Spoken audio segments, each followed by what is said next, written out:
resulted in being sentenced on trumped-up, inciting subversion charges in 2006. He was sentenced to 3 years imprisonment, but granted a 5-year suspended sentence or period of parole. Destroy his legacy. We will not allow the criminals to dispose of his significance. We will not forget it, not now and not ever, and we will continue to press for his release. China's work to monitor China human rights and rule of law developments, and to give voice to the persecuted. In the past year, the Commission has consistently raised China's ongoing violations of international law and human rights standards in its reports and events. 他始终为中国多数群体维护权益，例如为强制拆迁的市民、为农民工、为上访群众、为受迫害的基督徒、为受迫害的法轮功学员辩护等等。他这些主持正义的行为使他自己遭到中共当局的迫害。正如高盛所说，在中国，律师只要经手人权案件，他自己就变成官方迫害的被害人。My husband Goldstein is a well-known lawyer in China. He represented some of the country's most vulnerable citizens. He represented plaintiffs who lost their lands to development projects like the 2008 Summer Olympics. He defended factory workers that were arrested after they demonstrated against low wages and long hours. He also represented numbers of Christian house churches and practitioners of the banned Falun Gong spiritual movements. And his righteous actions brought himself to persecution by the Chinese authority. As lawyer Goldstein once said, you cannot be a rights lawyer in China without becoming a rights case yourself.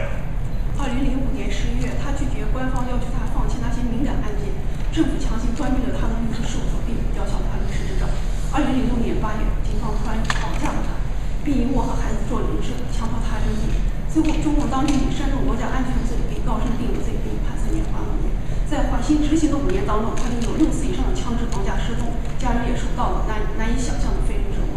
政府报答之后，4个警察用电击他全身和生殖器，令他痛苦地满地打滚，泪如雨下，以致使他失去知觉。他醒来发现自己是全身浸泡在尿液中。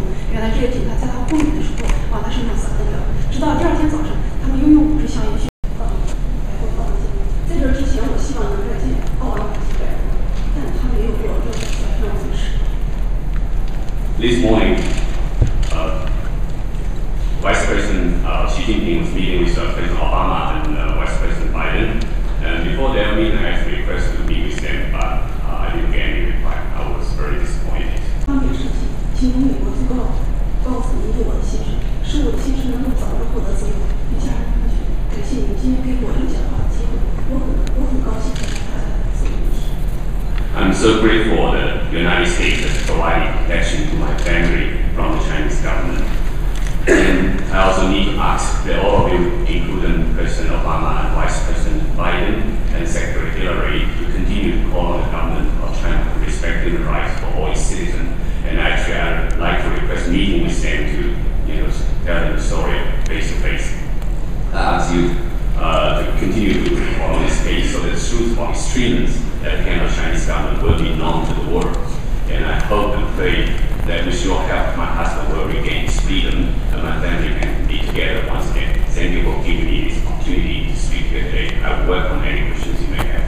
Doctorate in philosophy.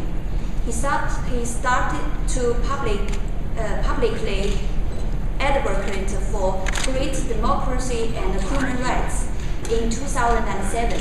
Because of his public advocacy, my husband suffered. He cannot teach again. He was stripped of his associate professor salary and allowed to work for only minimum wage. It makes him to feel the human rights have not improved, even worse. Of course, this demotion did not stop his advocacy. Dictatorship, spreading the ideas of democracy and constitutional government to push the democracy in China. On December 17, 2007, my husband posted the China New People's Party charter just online.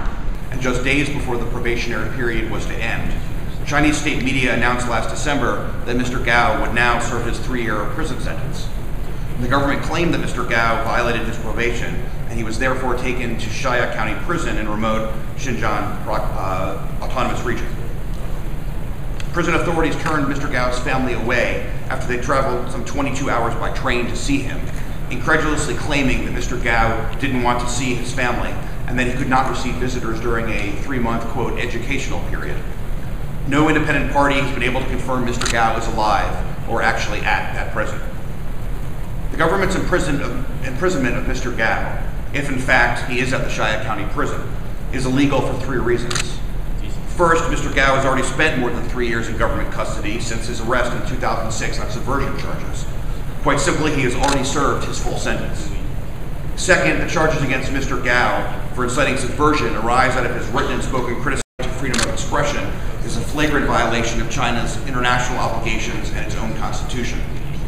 And finally, the prosecution of Mr. Gao failed to meet international standards for due process. During the trial, the government relied on a forced confession and denied Mr. Gao the right to counsel of his own choosing. It has spared no effort in launching a worldwide campaign aiming at winning Gao's release.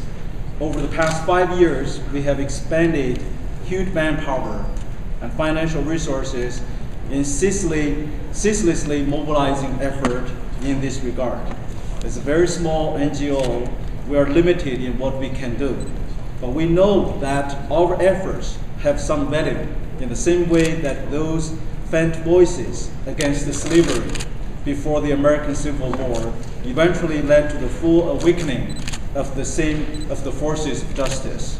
3 years ago, we set up the Free Gao Zhisheng website called freegao.com to draw the attention to Gao's plight and to launch a worldwide petition on his behalf.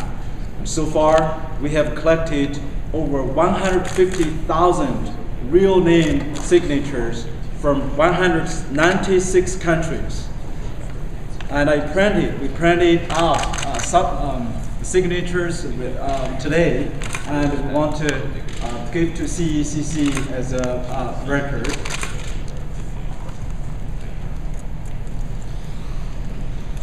These names, these voices, these people. Americans need to become much more aware of the systematic use of torture, the systematic use of all being, there's no trials, they're all show trials. There's no due process of law in the People's Republic of China. It is a dictatorship. And yet, both of your husbands spoke out boldly, knowing that there might be severe and long-lasting consequences to themselves and to their families. What motivates that kind of courage? Because you have it as well. You bear the brunt and the scars of the invisible way during the Vice President's visit, and particularly that the detention of Gao Zhisheng, Liu Xiaobo, Jen Huanzheng, Hu Guang, Liu Jiabin, Pastor Yang Rongli, and Yamiti, and others are raised often and discussed in detail. 我们爱告生，因为告生这个是正确的，我们就跟着他。Yeah, we really love him since he's doing the right thing to follow. Yeah. You really? And we've been. It does happen. There will be a day when your husband will. Exactly. Well, We have him here. We're here. John Lee and I have been working together on Gao Zhisheng's behalf, so to bring him home, which you helped do, and to get him to work, and we will hopefully have the pleasure of doing the same with Gao.